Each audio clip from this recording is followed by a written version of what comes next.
Hello and thanks for joining us from our studios in Israel. I'm Aaron Porras here with ILTV's Morning Briefing. A rocket was launched into southern Israel from Gaza last night, shortly before 4:15 in the morning. Neither red alert sirens nor the Iron Dome system were activated as it was projected to fall into an open field. No injuries or damages have been reported.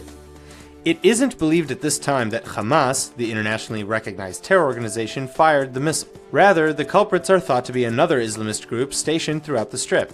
Nevertheless, the Israeli government holds Hamas, which has ruled over Gaza since 2007, both politically and militarily, accountable.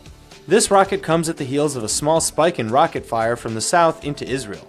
Though the number of rockets fired into the Jewish state has fallen to about once or twice a month since 2014, the uptick in rockets includes 2 missiles fired into the south last week and 4 rockets towards Eilat just before that, all fired from Islamic State affiliates. While the IDF has yet to respond to this latest volley from Gaza, it is the Israeli government's policy to respond forcefully to any such attack. Ahead of the next round of settlement evacuations and demolitions, this time 9 buildings in Ofra, Israeli police have started preventatively arresting far-right Israeli activists. The arrests are attempting to prevent the sporadic violence that was seen at Amona earlier this month. Similar to the settlement of Amona, the 9 buildings, 8 of which are homes, were built illegally on private Palestinian land. The original landowner presented the case against the buildings in 2008, and they were originally scheduled to be destroyed in February 2015. After a series of protests, however, the last of which included 5,000 people last month, the demolition and evacuation was delayed again to March 5th. The arrested individuals are asked to sign a police order prohibiting entrance into the settlement for a given time.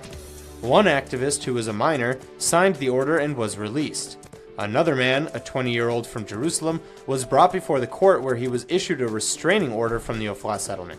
His defense attorney wrote that the government's behavior is unconstitutional and the power to prematurely arrest for crimes committed in the future, quote, does not exist in the law books. Police claim the reasons are for reasonable suspicion of conspiracy to commit a crime. The United Nations Relief and Works Agency, or UNRWA, has just announced the suspension of Suhail al-Hindi from his position as chairman of the Association of Palestinian Workers of UNRWA. The announcement comes following Israeli accusations that he was recently chosen as a senior Hamas member from Jabalia in northern Gaza through an internal election. Hamas, which has ruled over Gaza since 2007, is an internationally recognized terror organization. UNRWA denies connection to al-Hindi's suspension and the Israeli accusations. UNRWA spokesman Chris Gunnis wrote, quote, before that communication, and in light of our ongoing independent internal investigation, we had been presented with substantial information from a number of sources, which led us to take the decision this afternoon to suspend Suhail al-Hindi, pending the outcome of our investigation. Al-Hindi is denying any connection to the matter. Under Israeli law, 3 Israeli terror victims, including 2 fatalities, are not considered victims of hostilities because they weren't specifically targeted for being Israeli. Next week, the Knesset Ministerial Committee for Legislation will vote on an amendment proposed by Yossi Yona from the Zionist Union and Moshe Gafni from United Torah Judaism that would broaden the definition of terror victims to include those victimized by foreign terror attacks outside of Israel, regardless of whether or not Israelis were targeted because of their nationality. Under the current law, passed in 1970, the families of Israelis who are injured or killed in terror attacks, either at home or abroad, are considered victims of hostilities, allowing them to claim financial compensation from Israel's tax authority Social Security Services. The amendment comes after 3 Israeli terror victims and their bereaved families were denied compensation under the current law. Rami Eliakim was injured and his wife Dalia was murdered on December 19th, when an alleged Islamic State terrorist drove a truck into a crowded Berlin Christmas market, killing 12 and injuring 56. The third victim, Lian Zahir Nasser, was a 19-year-old resident of the Israeli Arab town of Tira, who was killed along with 39 others when a gunman opened fire at the Reina nightclub in Istanbul during a New Year's party. Under the current law, none of the victims nor their families are entitled to compensation. Donald Trump and the First Lady are hosting state governors at the White House. Here's what the president had to say at a dinner just moments ago. Thank you very much, everybody. I want to just congratulate the First Lady on having done a really beautiful job. The room, they say, has never looked better, but who knows? I'm sure it's looked very good many times. So, Melania, congratulations. I also want to congratulate and thank a truly great Vice President of the United States and his wonderful wife, Karen. And wherever you are, Mike, stand up just for a second. Mike Pence.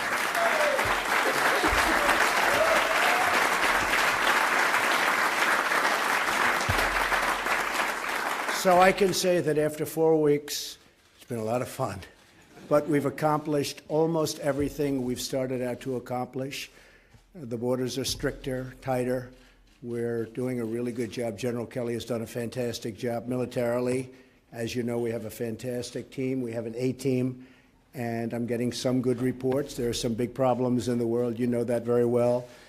But we're very happy with the way things are working. And again, we've made a lot of promises over the last 2 years, and many of those promises already are kept. So we're very honored by that. And I thank you. Thank you. Thank you. I just want to salute and toast the governors, the great governors of the United States. They have done an amazing job. Such an easy job you have. So easy. But you have done a fantastic job, and your families and wives and everybody's here. I mean, I've seen daughters come tonight. I've seen wives. All I know is everybody's lovely, and we're going to have a wonderful evening. And tomorrow we're going to meet and we're going to discuss things like perhaps health care will come up, perhaps. And I think we made a lot of progress on that. And we're going to have a speech on Tuesday night, and we're going to be speaking very specifically about a very complicated subject. Everybody's different. Every state is different, and different requirements, but I think we have something that's going to really be excellent. And as most of you know, the Obamacare has had tremendous problems. I won't say in front of the Democrats, I'll just say it to the Republicans. It doesn't work. But we're going to have it fixed, and we're going to repeal and replace, and I think you're going to see something very, very special. And for all of you, and even tonight, because we have Tom Price with us, if you see something or want to discuss it, we don't have to discuss all friendly stuff. We can discuss a little bit of the health care. We might as well start. But tomorrow morning, we're going to meet and have some pretty big sessions on health care and other things, whatever's on your mind. So I hear this is a record number of governors, 46, and that's the highest number that have ever shown up to this evening. So with that, I would like to toast the great, great governors of the United States. Thank you. We also inherited a failed health care law that threatens our medical system with absolute and total catastrophe. We're going to repeal and replace Obamacare.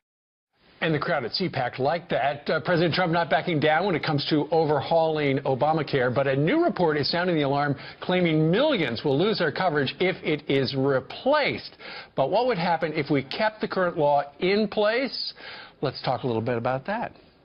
With let's bring in Dr. Nicole Saphier. Good to have you here this morning, Doctor. Good morning, guys. All right, so let's talk about the other side of this argument, because, you know, I've talked to small business owners around this country throughout this campaign. I cannot tell you how heartbreaking it has been to hear about people who have, many of them lost their whole business because of Obamacare. So there is another voice in this conversation. What happens if we keep the law in place? You know, I've said several times before, the impetus, the motivation behind the Affordable Care Act, you know, is good. We want to try and cover as many Americans as possible. However, this model has proven unsustainable.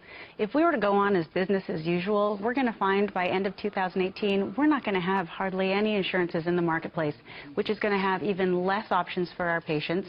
And premiums and deductibles are going to continue to go up. Right. And the piece that everyone's missing is health care costs have risen more in the last couple of years under the Affordable Care Act, while we have more insured patients, than it has in the last 30 years. And that's because the behind-the-door, burdensome by the administration effects of the Affordable Care Act. Okay, and in fact, Donald Trump himself said, you know, I tell Republicans, let's not even touch it for 2 years, it'll crater, and then people will realize that it was just a piece of garbage. But going forward, the Republicans say they're going to repeal and replace it, and that's political peril if they wind up with something not, you know, not on par or less than or better than would be great, but we don't know what's going to be in it because they haven't announced it.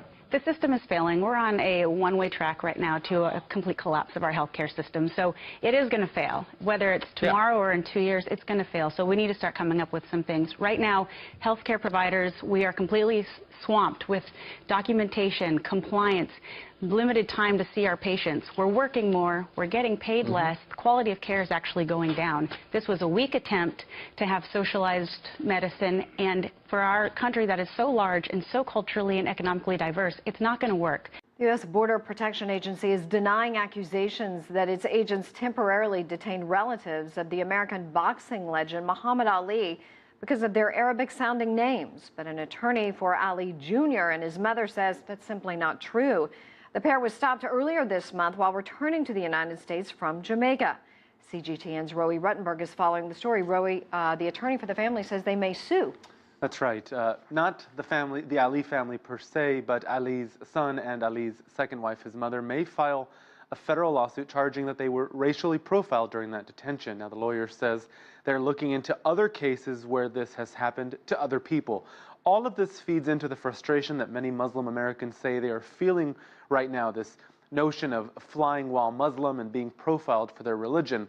On the surface, that violates their constitutional rights, equal protection under the law. Again, these are American born in the U.S., returning from the U.S. to the U.S. from abroad. Now, an estimated 1.2 million people fly into the U.S. every day.